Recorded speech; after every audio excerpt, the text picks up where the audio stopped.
I just posted something, and it's a pretty simple sort of dictionary definition of a word that I'm not sure if you've heard of or not.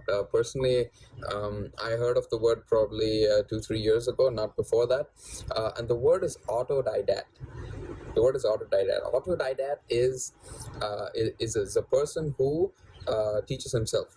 Okay, that means without a formal teacher, a person who teaches himself through whatever means is an autodidact. By dictionary definition, it's a self-taught person. So I just love this word because I think I pretty much describes the kind of person I've been growing up and right now, because if I think about it, apart from I've been to numerous schools, both in Singapore and even abroad, and if there was one common denominator, it's the fact that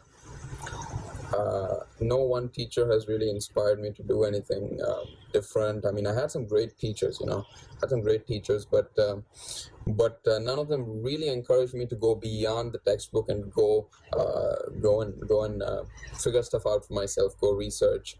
To an extent, maybe some of them, but most of the stuff that I have learned is just me taking the initiative to do it, and it's kind of worked really well. Like I must say, when I was 8, I started coding, and that time the internet was just getting started. We barely even had Wi-Fi at home, and I just figured out a way to design a basic DOS program on Visual Studio. Microsoft didn't have a Mac then, and it was just a really thrilling feeling where you create something and you see it live in action. One of my first programs, in fact, was the books at home. I just designed a program where you type in a book that you'd like, and it would read what you typed in the text box and be like, okay, this is in cupboard 1, shelf 2. All it did was, if text is equal to this, give this response. That's all. And I felt so proud about what I built. But essentially, it's a process, right? When you start to learn something new, it's a process. I also then went into video editing, started work on a project also with friends, but most of it independently. For those of you who don't know, I had a YouTube channel about maybe close to 10 years ago, where I would actually review tech products and share my take on them. That was pretty interesting, actually. It taught me a lot, although that I didn't really put in the effort to grow that.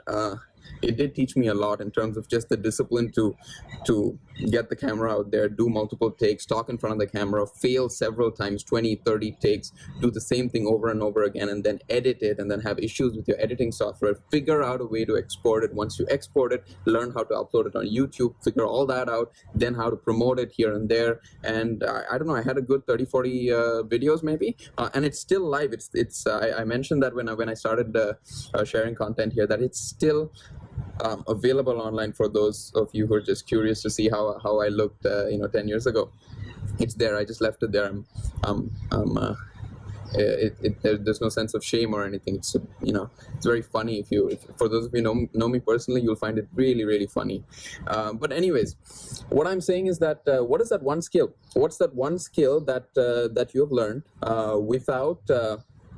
without a need for anyone to push you to do it, without a formal curriculum, without any pressure from anyone, without a formal exam, without any even guidance, it's just, you wanted to do something, you figure out how you do it, and you did it, to whatever extent. What is that one skill? It could be digital, could be not, it could be sports, it could be arts, could be whatever. But what is that one skill that you remember, either as a kid, growing up, or right now? What is that one skill that you're learning, or you have learned that you did completely independently? Because there's just this great feeling that you get from it.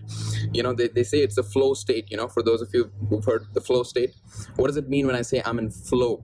This guy, he's in flow when he works. What does that mean? It means this is from the book itself, Flow, amazing book. Your skills and challenges there's just a small gap between your skills and challenges, so you keep learning. There's this creative gap which you keep filling and progressing.